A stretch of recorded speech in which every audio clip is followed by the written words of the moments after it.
কি রান্না করেছো? আমার আজ দুপুরে ভাত খেতে ইচ্ছা করছে না। ভাতই খাবি?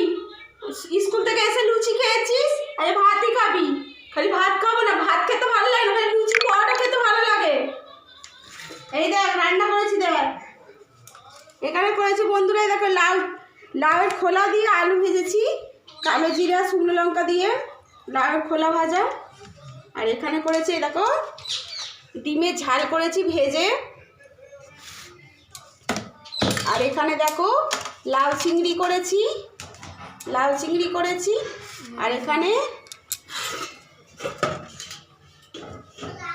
দেখো লঙ্কা নুন ভেজে রেখে দিয়েছি, তেল, এর মধ্যে একটা কাঁচা টমেটো আলু, এই যে ভাত কাঁচা আর টমেটো দিয়েছি ভাতে। এই দেখো কাঁচা টমেটো, এইটা মাখবো বন্ধুরা, এই যে মাখবো বন্ধুরা। এটা আজকে এই রান্না করেছি বন্ধুরা। ও ভাত না খেলে আজ ওকে আমি মারবো বন্ধুরা, তুমি দেখো। ও ভাত খাবো না, লুচি, স্কুল থেকে এসে দুটো লুচি খেয়ে তবে পড়তে গেছে। সকালে লুচি করেছি, লুচি এখন ওকে বলছে লুচি খাবো, লুচি দেবো না ওকে। চলো বন্ধুরা, টাটা। ভিডিওটা ভালো লাগলে লাইক করো।